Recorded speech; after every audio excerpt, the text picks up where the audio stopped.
பயிற்சி 1.4ல் 11வது கணக்கு. புவியீர்ப்பு விசையின் காரணமாக t வினாடிகளில் ஒரு பொருள் கடக்கும் தூரம்னு சொல்லிட்டு ஒரு ஈக்குவேஷன் கொடுத்துருக்காங்க, s(t)ன்னு சொல்லி. இப்போ ஏபிங்கிறது இந்த ஈக்குவேஷனில் கொடுத்துருக்க இந்த ஏபிங்கிறது நமக்கு மாறிலிகள்னும் ஜிங்கிறது முடுக்கம்னு கொடுத்துட்டு இந்த s(t) வந்து ஒன்றுக்கொன்றான சார்பாகுமா அப்படின்னு சொல்லி நம்மள்ட்ட கேட்குறாங்க. இப்போ ஒன்றுக்கொன்றான சார்பு அப்படின்னா நமக்கு என்ன கண்டிஷன் நார்மலாக அப்படின்னு பார்க்குறப்போ நம்ம f(x1) = f(x2) அப்படின்னு எடுத்துக்கிட்டு அதாவது x1 = x2 அப்படின்னு சொல்லி நம்ம கொண்டு வருவோம். இப்போ இந்த இடத்துல நம்ம பார்க்குறப்போ s(t)ன்னு இருக்கனால s(t1) = s(t2) அப்படின்னு எடுத்துக்கிட்டு இதை வந்து t1 = t2 அப்படின்னு சொல்லி நம்ம கொண்டு வரணும். ஃபஸ்ட் நமக்கு என்ன கொஸ்டின் கொடுத்துருக்காங்களோ அதை எடுத்து எழுதிக்கலாம். s(t) = 1/2 gt² + at + b இப்படி கொடுத்துருக்காங்க. ஃபஸ்ட்டு என்ன சொல்ல, இதை தானே நம்ம கண்டிஷனாக எடுத்துக்கணும்.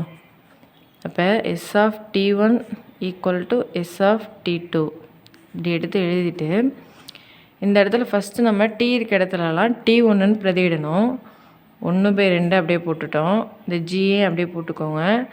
டீன்னு இருக்க இடத்துல t1 இந்த ஸ்கொயர்டு அப்படியே போட்டாச்சு, ப்ளஸ் ஏ டி இருக்க இடத்துல t1 ப்ளஸ் இந்த பிஏ அப்படியே போட்டாச்சு ஈக்குவல் டு s(t2)வா. இப்போ இதை எடுத்து அப்படியே எடுத்து எழுதிக்கிட்டு 1/2 gt² + at + b.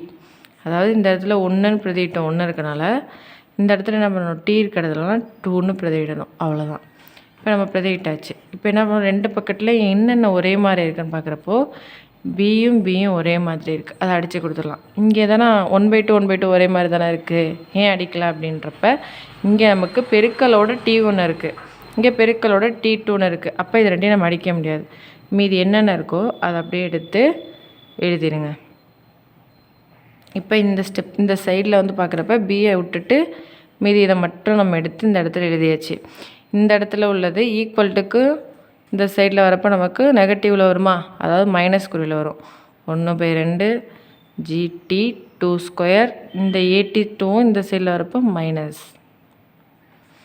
ஈக்குவல்ட்டு இங்கே ஒன்றுமே இல்லை அப்படிங்கிறப்ப =0 அப்படின்னு எழுதிடலாம்.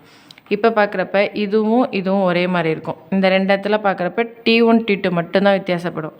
மீதி ஒரே மாதிரி உள்ளதை வெளியே எடுத்துருங்க. 1/2 g ஒரே மாதிரி இருக்கா. இது ரெண்டத்தில் இருந்தும் நம்ம என்ன பண்ணியிருக்கோம், 1/2 gயை வெளியே எடுத்தாச்சு.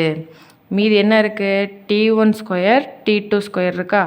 அப்போ t1² t2² எப்படி இருக்குது, மைனஸில் இருக்குது, t2² எழுதிட்டோம். அடுத்து என்ன இருக்குது, இங்கே இந்த ஏடியும் ஒரே மாதிரி இருக்குது. இதில் காமனாக என்ன இருக்குது, பொதுவாக ஏ ஒரே மாதிரி இருக்கா.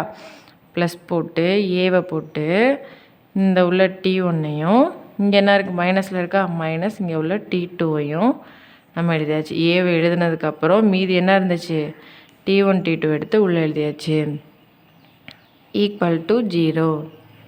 அடுத்த ஸ்டெப் என்ன பண்ணலான்னு பார்க்குறப்போ இது a² - b² ஃபார்முலாவில் இருக்குது. அப்போ நமக்கு a² - b² = a + b a - b அப்படி எழுதுவோமா.